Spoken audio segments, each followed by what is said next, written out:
Greetings from Cape Town, South Africa. With the support of a Fogarty Global Health Fellowship, I am spending 3 months doing gold standard autism assessments with a diverse group of young South African children under the supervision of Professor Franz, who is the head of the Center for Autism Research in Africa, as well as the chair of Child and Adolescent Psychiatry at the University of Cape Town.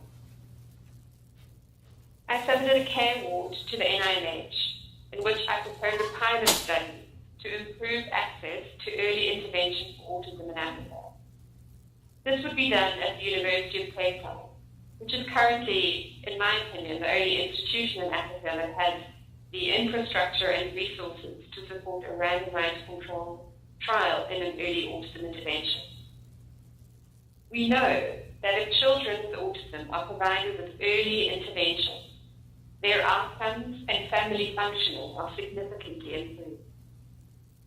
There is a large burden and disparity in the identification and treatment of autism in low and middle income countries.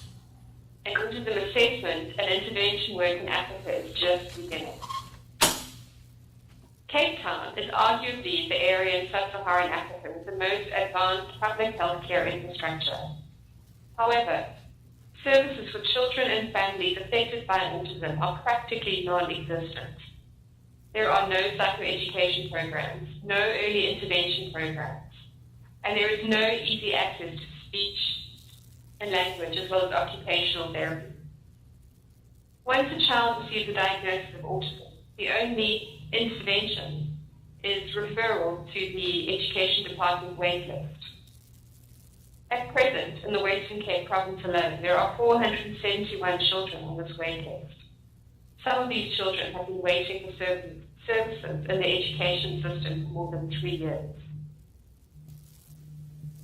Over the next 40 minutes, I will walk you through my past clinical experiences in low-resource settings that has led to my present work in early childhood mental health and autism assessment in Africa, which have laid the foundation for the future work I propose in early autism intervention in Africa.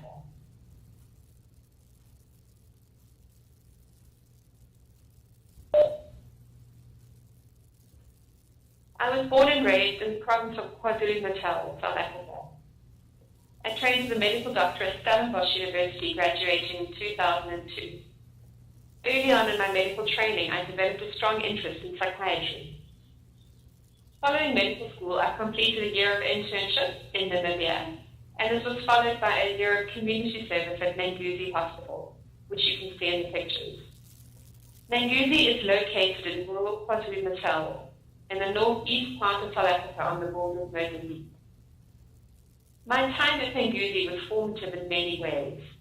Along with running a psychiatry clinic, I had a wealth of clinical experiences that included, for example, performing more than 100 cesarean sections, managing snake bites, hippo bites, gunshot wounds, respiratory failure, acute psychosis and multi-drug resistant tuberculosis, to name a few. Importantly, my time at Nanguzi coincided with the rollout of highly active antiretroviral medication in the province of KwaZulu-Natal.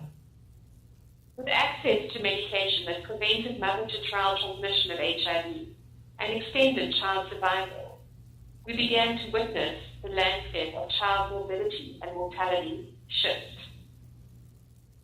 It became clear to me that while we were improving survival rates for communicable diseases, many of the children who survived had neurodevelopmental disorders and had no access to effective assessment and intervention services.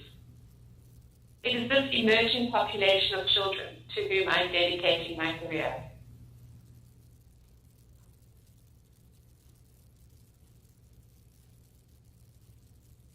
In order to gain the clinical and research skills necessary to address the needs of this emerging population, I relocated to the United States, where I have been for the past 9 years.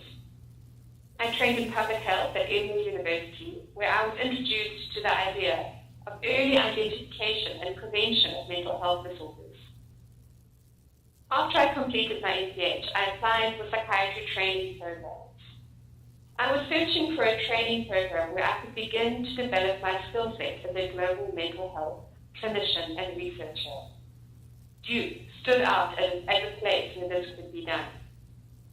Over the past 7 years at Duke, I have completed an integrated training program in general psychiatry, child psychiatry, developmental epidemiology, and global health. In addition, I have completed a 0 to 3 fellowship in early childhood mental health. In just over a month, after 17 years of higher education, I will finally be joining Duke faculty and, as my husband says, getting a real job. Over the past few years, I've developed quantitative research skills in the epidemiology of early childhood mental health disorders by working on the Duke Preschool Anxiety Study. The sampling and recruitment design of this study is illustrated on the slide. The study was a screen-stratified cross-sectional study in 3 phases. This work provided an opportunity to really understand the structure and content of our preschool psychopathology data and grapple with the challenges of developing and specifying developmentally appropriate diagnostic criteria for a range of early childhood mental health disorders. Early childhood mental health is an emerging research and is gaining traction with the growing realization that psychiatric disorders begin early in life, and that targeted treatment of young children with their caregivers could potentially lower the rates of mental health disorders across the lifespan and decrease the global burden associated with these diseases.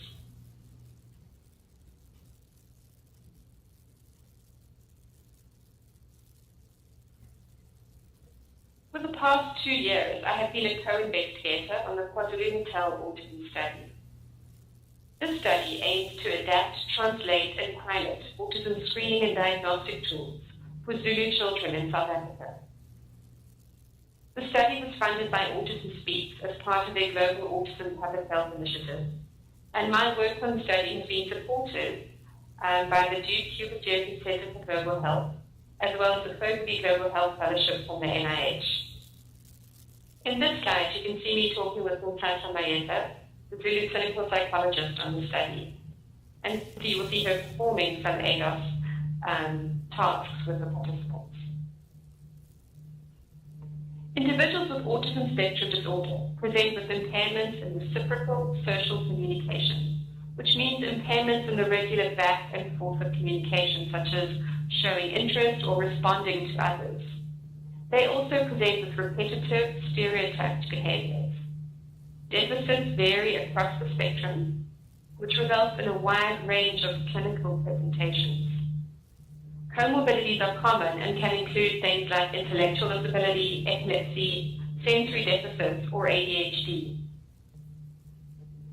There has been a 1,000% increase in the prevalence of autism spectrum disorders over the past 4 decades. Factors such as increased resource availability, broadening of the diagnostic criteria, and diagnostic substitution can certainly account for some of this rising prevalence. However, it is currently estimated that up to 50% of the rising prevalence is unexplained. This has generated great interest in environmental exposures that could influence risk in those genetically predisposed to the disorder. Autism spectrum disorders are emerging as a major public health challenge worldwide and are a growing area of international focus. In 2013, the WHO Executive Board adopted a resolution calling for the comprehensive and coordinated management of autism spectrum disorders, which has been adopted by more than 60 countries. In response to this call for action, the WHO convened a consultation on autism spectrum disorders and other developmental disorders meeting in September 2013. I was invited to attend this meeting to share some reflections from my work on the KwaZulu-Natal Autism Study.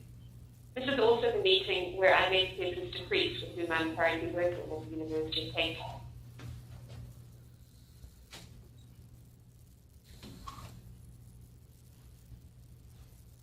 Africa is the second largest continent, with a population in excess of 1 billion people. Yet, there have been no prevalence or intervention studies of autism to date on the continent. A review article in the Global Prevalence of Autism, published in 2012, noted that the clinical presentation of the condition in this region, meaning Africa, remains elusive. Access to culturally appropriate and valid tools to detect the characteristics of autism in an African setting will be an important first step, not just for the scientific study of autism, but also towards the development and adaptation of appropriate clinical interventions. Autism research to date has almost exclusively relied on Caucasian families from high-income countries. The cultural, genetic, and environmental variability which is present on the African continent could provide untold detail in the search for genetic and environmental causes, as well as the detailing of behavioral phenotype. The KwaZulu-Natal Autism Study focused on the Zulu community in the province of KwaZulu-Natal. To orient you, I've included a map on the slide. The province of KwaZulu-Natal is colored in green. The Zulu people make up the largest ethnic group in South Africa. However, very few psychometric tools have been translated into the Zulu language. Shred Kachali is the principal investigator on the study. He is a developmental pediatrician and a child health epidemiologist, and he's based jointly in the National Department of Health and the University of KwaZulu-Natal.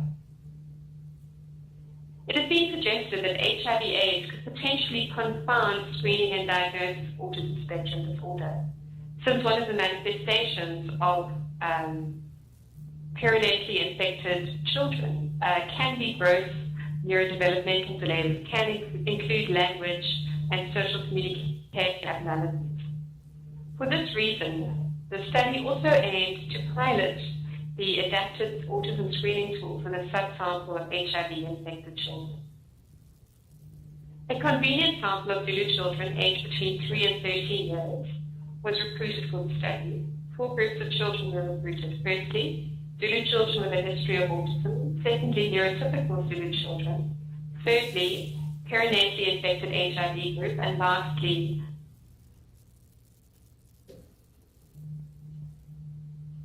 Zulu children with an autism spectrum disorder were mostly recruited from special needs schools in the Durban and Pietermaritzburg metropolitan area. Other children were recruited from the Valley of 1,000 Hills, a picture of which is included in this slide.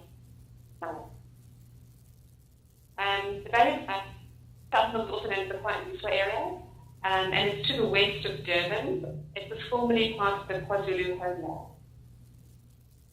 WHO guidelines were used to guide the translation of screening and diagnostic tools used in the study.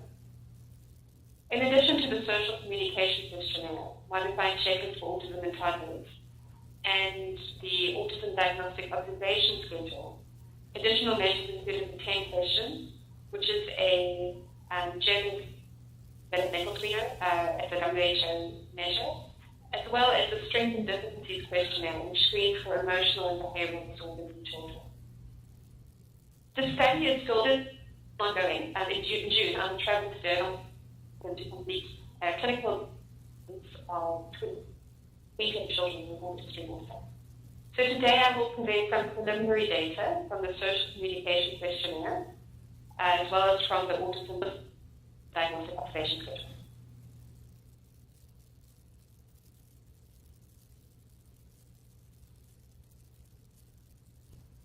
The social communication questionnaire is a parent report questionnaire, which is designed to screen for autism spectrum disorders.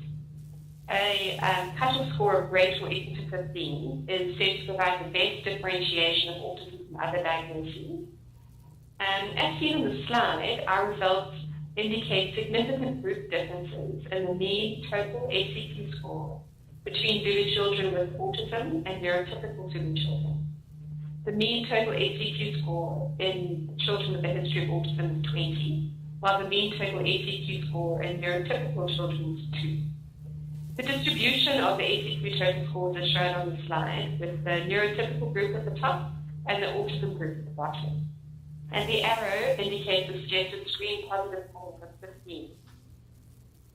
So using this recommended screen positive cutoff, the sensitivity of the HCQ, meaning the probability that this test will be positive if the disease is present, in this convenient sample of Zulu children was 82%, while the specificity of the HCQ, meaning the probability that the test will be negative if the disease is not present, was 100%. These preliminary results suggest that the HCQ may be an effective screening tool in young Zulu children.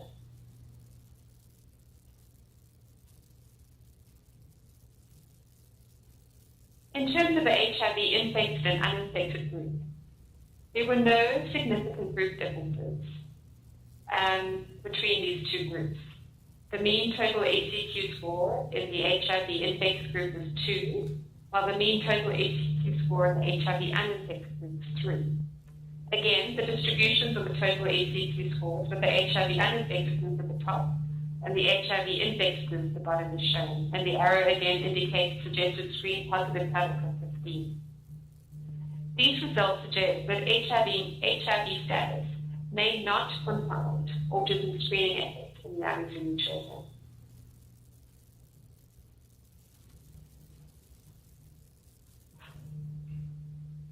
The Autism Diagnostic Observation Schedule is the gold standard observational assessment of autism spectrum disorders.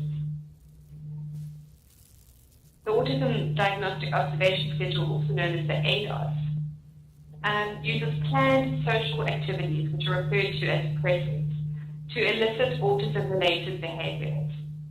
In this slide, you will see the ADOS kit and all the toys and activities that are included in the ADOS itself. We made a few minor adaptations to ADOS tasks and materials. For example, we removed the frog from the functional and symbolic imitation task. In the Zulu culture, frogs are considered to be very dangerous and are said to be the second most feared animal after snakes. So we thought it would be counterproductive for the child to run out of the room when we took the frog out, and it's a very realistic looking frog at the beginning of the functional and symbolic imitation task. So we left the frog out of this ADOS.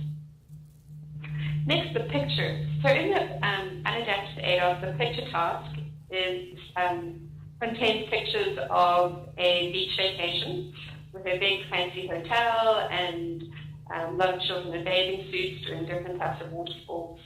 And the other picture is a map of the United States, different cartoon caricatures and various geographic locations.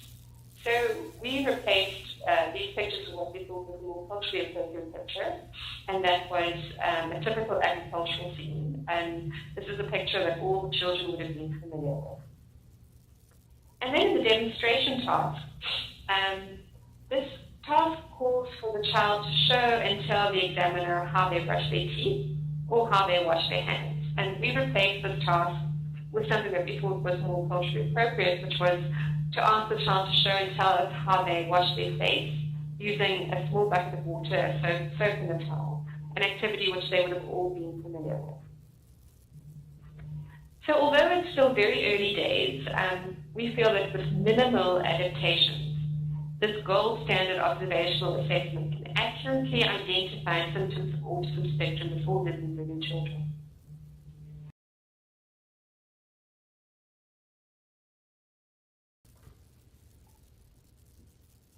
So my work on the KwaZulu-Natal Autism Study has raised a very important ethical question for me. What is the value of an autism diagnosis in a society that is yet to provide accessible services? If we can use existing gold standard tools and with relatively little work in terms of adaptation, diagnose autism in children as young as 2 years of age, I would argue that there is an urgent need to follow up early detection with services to improve outcomes for both children and their families. We know that if children with autism are provided with early intervention, their outcomes and family functioning are significantly improved. To me, the future is clear. We need to advance our understanding of affordable, sustainable, early intervention strategies that can be implemented in the earliest clinically definable stage of the disorder and benefit all families, regardless of geographic location and resource availability. The weight of the evidence in early intervention for lies in intensive programs that are delivered by specialized professionals. And when I say intensive, I mean programs that last between 20 to 40 hours per week and run for 1 to 3 years. This clearly limits the generalizability of these programs, even in high resource settings. Fortunately, innovative early intervention strategies that can be taught to parents show promise in addressing the needs of children and families in low resource settings. Training caregivers in evidence-based therapeutic modalities allows for intervention to begin early, enhances the child's earliest social relationships, allows for better generalization and maintenance of skills, confidence in skills, thus allowing for continual opportunities for child learning in a range of situations. We would argue that trained caregivers offers the best hope that children with autism in low resource settings will receive early intervention.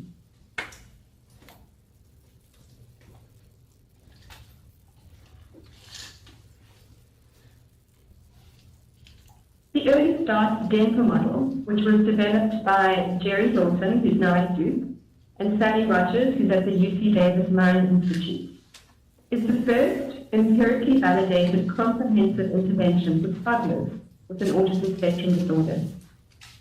Supported by the principles of developmental psychology and applied behavior analysis, the Early Start Denver model's intensive teaching interventions are delivered within play-based, relationship-focused routines.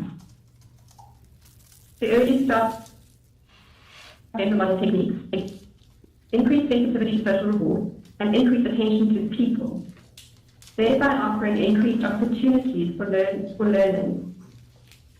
This in turn leads to the acquisition of social language and cognitive skills.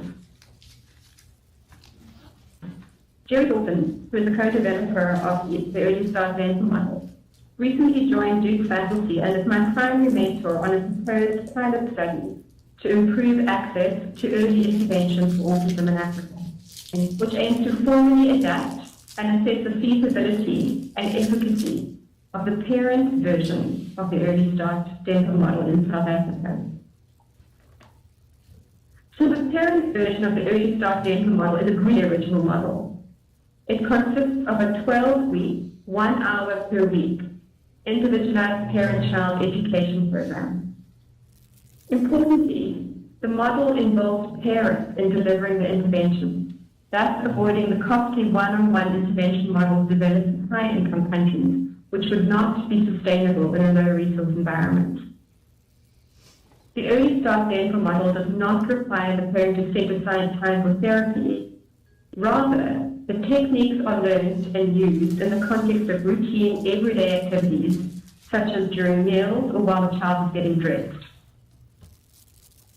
As shown in this slide, at the top,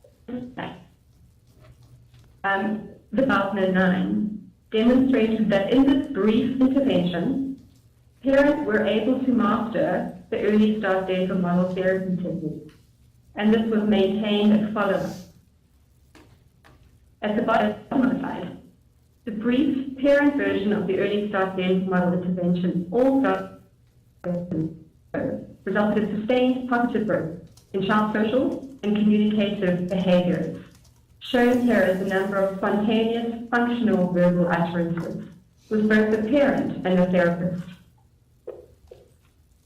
In a randomized controlled trial published in 2012, Rogers and colleagues found that both parent Early Start Denver model and community intervention resulted in similar levels of improved child interaction, improved child developmental skills, and reduction in symptoms, despite the fact that the community intervention involved a significantly greater number of intervention hours.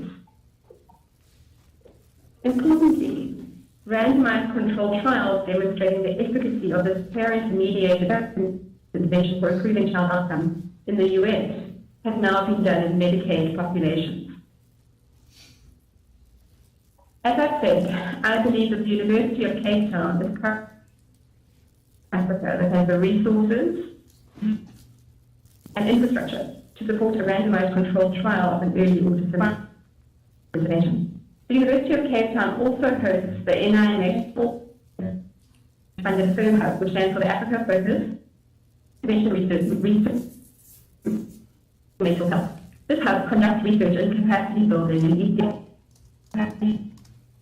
Ghana, Malawi, South Africa, Zimbabwe, and investigates cost-effective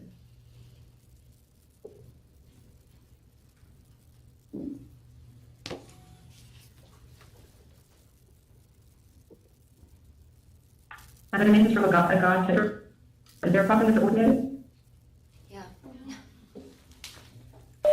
You broke up for just a split second. Could you just read that last, could you just go back over that last 45 seconds or so? Okay. So I believe that the university is the only institution in Africa that has the resources and infrastructure to randomized controlled trials in an early autism intervention. The University of Cape Town also hosts the Affirm Hub, which is the Africa Focus, which stands for the Africa Focus for Intervention in Health. And this hub conducts research and capacity building in Ethiopia, Ghana, Malawi, South Africa, Uganda, and Zimbabwe. The hub investigates cost-effective interventions for mental health disorders. Proximity to researchers and clinicians at the Affirm Hub, they're actually located directly above my office, is to provide additional opportunities for training in future.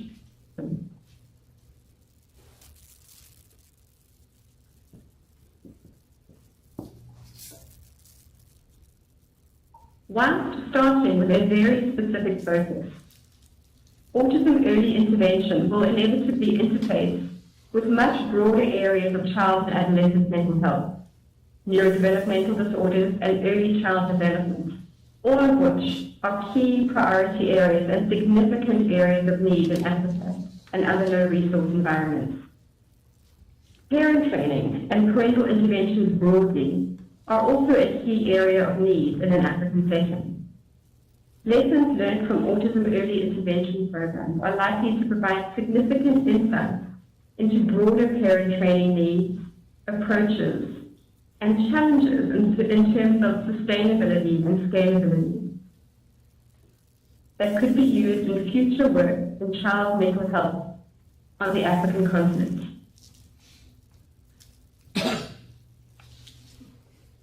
So I'd just like to, this slide just includes a few names of people who've been very helpful and supportive to me over the past few years, and I'd like to make a special note of Helen, who's been my primary mentor at Duke for the past 6 years. I'd like to thank the study participants and their caregivers in the KwaZulu-Natal Autism Study, as well as the Duke Preschool Anxiety Study. And I'd also like to thank my ever-supportive and patient husband. So thank you, that concludes my talk, and I'm happy to take questions.